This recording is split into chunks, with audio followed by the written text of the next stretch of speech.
ഒപ്പം തന്നെ മുൻ മന്ത്രിയും കേരള കോൺഗ്രസ് നേതാവുമായ ടി.യു. കുരുവിള അന്തരിച്ചു.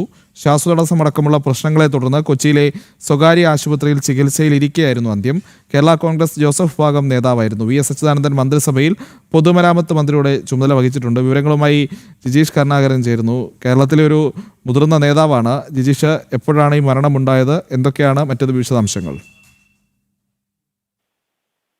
പ്രീത്തെ 9:15 കൊച്ചിയിലെ സ്വകാര്യ ആശുപത്രിയിൽ വെച്ചായിരുന്നു മരണം. കഴിഞ്ഞ കുറെ ദിവസങ്ങളായി അദ്ദേഹം ആശുപത്രിയിൽ രോഗബാധിതനായി ചികിത്സയിലായിരുന്നു. ഇതിനിടയിലാണ് രോഗം മൂർച്ഛിക്കുന്നതും മരണം സംഭവിക്കുകയും ചെയ്യുന്നത്. സ്വകാര്യ ആശുപത്രിയുടെ മോർച്ചറിയിലേക്ക് മാറ്റിയിരിക്കുന്ന മൃതദേഹം നാളെ വൈകിട്ടാണ് വസതിയിലേക്ക് കൊണ്ടുപോകുക. അവിടെ പൊതുദർശനം അടക്കമുള്ള ക്രമീകരണങ്ങളെല്ലാം തന്നെ ഏർപ്പെടുത്തുകയും ചെയ്തിട്ടുണ്ട്. നേരത്തെ പറഞ്ഞതുപോലെ തന്നെ വി എസ് അച്യുതാനന്ദൻ മന്ത്രിസഭയിലെ പൊതുമരാമത്ത് വകുപ്പ് മന്ത്രിയായിരുന്നു. ഒപ്പം തന്നെ 2011 അടക്കം 2006-ലും 2011-ലും കോതമംഗലത്ത് നിന്ന് അദ്ദേഹം തെരഞ്ഞെടുക്കപ്പെട്ടു. കേരള കോൺഗ്രസിന്റെ നേതാവാണ്, മുൻ മന്ത്രിയാണ്. 89 വയസ്സായിരുന്നു അദ്ദേഹത്തിന്. ആരോഗ്യ പ്രശ്നങ്ങളെ തുടർന്ന് ഏറെ നാളായി ചികിത്സയിൽ തുടരുകയായിരുന്നു. 12 ദിവസത്തോളമായി ആശുപത്രിയിൽ ചികിത്സയിലാണ്. Kerala Congress Joseph group vice chairman ാണ് നിലവിൽ. കേരള കോൺഗ്രസ് ജോസഫ് ഗ്രൂപ്പിന്റെ വൈസ് ചെയർമാനാണ്. വി എസ് അച്യുതാനന്ദൻ സർക്കാരിലായിരുന്നു അദ്ദേഹം പൊതുമരാമത്ത് വകുപ്പ് മന്ത്രിയായി ഉണ്ടായിരുന്നത്. ഒപ്പം തന്നെ റബ്ബർ ബോർഡ് അംഗം, സംസ്ഥാന ഹൗസിംഗ് ബോർഡ് ചെയർമാൻ എന്നീ ചുമതലകളെല്ലാം തന്നെ വഹിക്കുകയും ചെയ്തിട്ടുണ്ട്.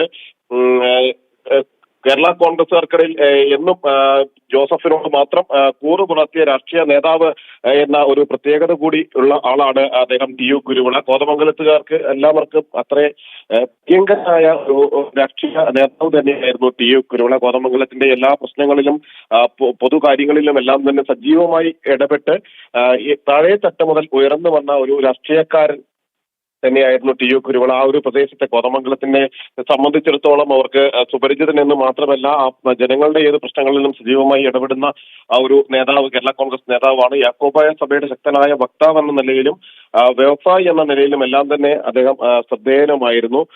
ഇത് ഒപ്പം തന്നെ ഇത്തരം സാംസ്കാരിക പ്രവർത്തനങ്ങളിൽ സജീവമായി തന്നെ നിറഞ്ഞു നിൽക്കുകയായിരുന്നു ടി.യു. കുരുവിള. 12-ാം തീയതിയാണ് ശാരീരിക പ്രശ്നങ്ങളെ തുടർന്ന് അദ്ദേഹത്തെ കൊച്ചിയിലെ സ്വകാര്യ ആശുപത്രിയിൽ പ്രവേശിപ്പിക്കുന്നതും അല്പം മുമ്പ് മരണം സ്ഥിരീകരിക്കുകയും ചെയ്തത്. ഇപ്പോൾ മോർച്ചറിയിലേക്ക് മാറ്റിയിരിക്കുകയാണ് മൃതദേഹം.